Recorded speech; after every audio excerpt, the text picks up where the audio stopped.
بسم الله الرحمن الرحيم الحمد لله وحده والصلاة والسلام على من لا نبي بعده أما بعد فأعوذ بالله من الشيطان الرجيم بسم الله الرحمن الرحيم وأتم الحج والعمرة لله صدق الله العظيم. دا حج پنځه ورځې د ایام د حج بلل کیږي.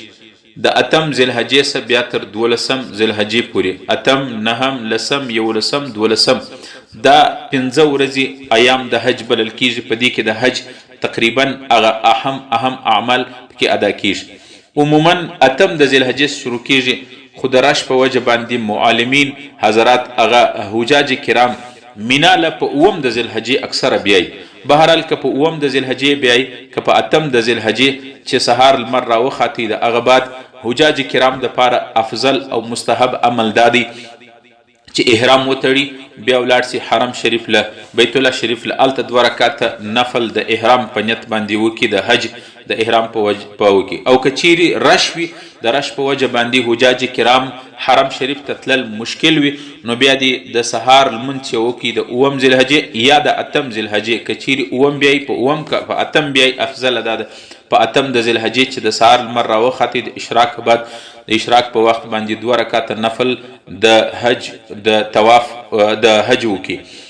د حج 2 رکعات نفل چې وکړل د هغه مخکې احرام تړلی، احرام تړلو سره مخکې پکار دی چې غسل وکي. که انتظام وي اوبه وي، که چیرې د اوبو یا انتظام نه وي فقط اودس وکي، احرام وتړي، 2 رکعات نفل وکي، بیا د حج اراده وکي، د حج نیت وکي. د حج نیت دادی الله دعا ده اللهم انی اريد الحج فيسره لي وتقبله مني. 2 رکعات نفل چې وکړل د هغه بعد بیا تلبیه وای، 3 وار افضل مستحب ده، 1 وار ضروری ده واجب ده. لبیک اللهم لبیک لبیک لا شریک لك لبیک ان الحمد والنعمه لك والملك لا شریک لك. تلبیه چې ویله بیا د حج نیت وکي په د احرام سره. د حج نیت د دعا بوي اللهم انی اريد الحج فيسره لي وتقبله مني. کچيري عربي نه زده د دعا نه زده، په خپل زبان په خپل ژبه دی وای اے الله زما اراده ده د حج ماته اسانه کې او زما سه قبول کې. بس چې کله دا اول تلبیه ویل او دا دعا ویل اوس د احرام په حالت کې سو د احرام پابندیان اوس پر د شروع شوه د احرام حالت سو. د اتم د ذوالحجې که په اوم لاړی شپه دی په مینا کې وکي او که په اتم په سهار باندې ولاړی مینا له ورسېدی اوس د حج ایام شروع سو. دیته د حج اول ورځ ویل کیږي اتم د ذوالحجې.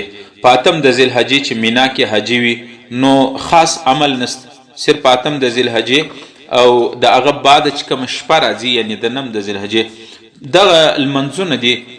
کچيري مسجد خیف نږدې وي په مینا کې، خو مسجد خیف کې دي خپل د المنځونه الته په جماعت کې کوي. او کچيري مسجد خیف نږدې نه وي، هغه لري وي یا د تګ راتګ کې مشکل وي، په خپل خیمه کې دي په جماعت سره د 15 المنځونه کوي. د سهار د ماپښین د مازیګر د ماښام د ماخستن په کوشش دي دا کوي چې په جماعت سره دی کوي او سنن او د نوافل اهتمام دي کوي په جماعت سره دی کوشش کوي. دا ټول منځونه دي. نن د اتم ذوالحجې د امور دي د مینا کې دي. نهم ذوالحجې شپه هغه هم په مینا کې تیرول پکار ده چې منځونه په جماعت وکي. که چیرې توفیق وي د تهجد هم اهتمام وکي مینا کې. دا شپه د اتم ذوالحجې د نم ذوالحجې شپه د اتم ذوالحجې ورځ او د نم ذوالحجې د شپه د په مینا کې وکي چې کله د شپه تیر سي سبا نهم ذوالحجې